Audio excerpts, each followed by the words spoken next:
The sound of her message still echoed in my head. Don't wait for me tonight. I'll be late. Work dinner. I stared at my phone long after the screen went black, my thumb hovering over the reply button, unsure whether to type okay or why.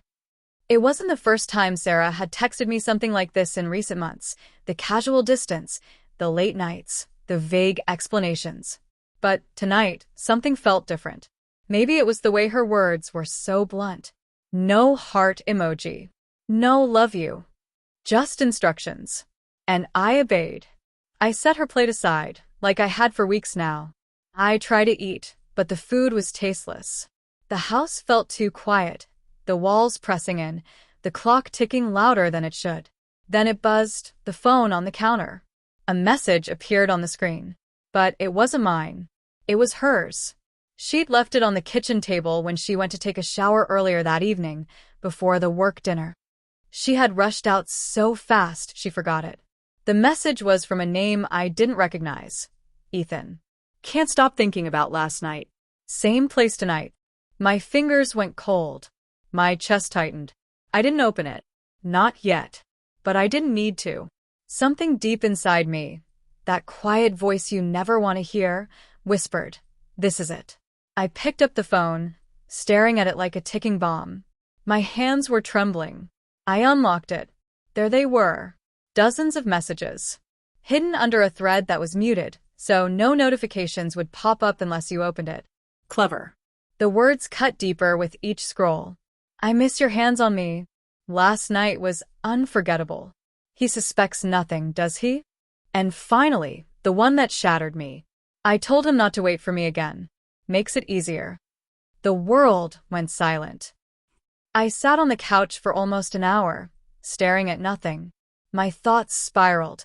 Memories of a life we had built together, the vows we exchanged, the nights I stayed up working overtime just to give her everything she wanted. I remembered the nights I sat alone while she said she was too tired, the weekends she suddenly wanted to catch up with the girls, the way her smile had shifted from warm to distant. And suddenly it all made sense. She wasn't just busy. She was gone long before she said the words. When she finally came home that night, later than usual, around midnight, I was sitting at the dining table with the phone in front of me. "Hey," she said, surprised, almost startled. "You're still up?" I didn't answer. She glanced at the phone, her face paling. "You went through my stuff?" "Who's Ethan?"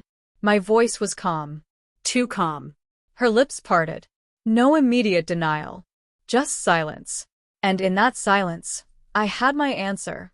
"You weren't supposed to see that," she whispered finally, as if that was the issue. Not what she did, but that I found out. "How long?" I asked. She looked away. "A few months." A few months. Months.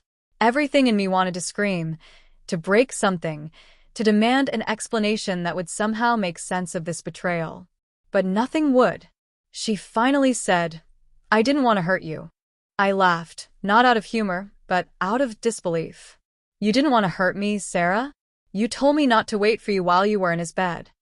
Her eyes filled with tears, but I saw no guilt in them, only the discomfort of being caught. Then came the sentence that sealed it. "Don't wait for me, Daniel. Not anymore." She said it like she was setting me free, but in truth, she had already set herself free long ago. I didn't pack much that night. Just the essentials. Clothes. Documents. A toothbrush. I left the keys on the table. Left her phone where it was. And I walked out without slamming the door, without saying goodbye, without asking her why him? Or, what did I do wrong? Because I knew those questions wouldn't change the fact. She had made her choice. I drove with no destination in mind.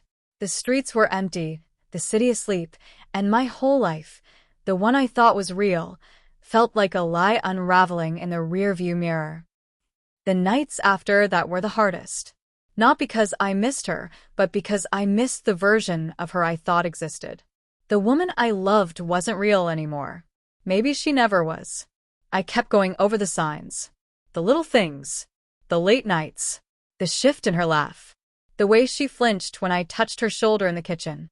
How long had I been living like a fool, loving a ghost while another man held her when I couldn't? Weeks passed. The divorce papers came quickly. She didn't fight, didn't beg. That was the part that cut deepest. Not the affair, but how easy it was for her to let me go. I rebuilt slowly. Therapy, long walks, calls from my sister, from old friends I'd neglected because I was always busy, trying to make Sarah happy. And somewhere in that silence, the same silence that once crushed me, I found a strange kind of peace. Because I realized that night when I walked out, I wasn't just leaving a house. I was leaving a life built on lies. Months later, I ran into her at a grocery store. She looked thinner, older. The glow was gone. Ethan wasn't with her. She tried to smile, said, "You look good." I nodded. "I am good." And I meant it. There was no need for revenge, no dramatic scene. The worst thing I could ever do to her was nothing. Just live well without her. She said once, "Don't wait for me." So I didn't. And walking away was the best decision I ever made. Betrayal doesn't always end in screaming matches or broken dishes. Sometimes, the quietest exits leave the loudest echoes.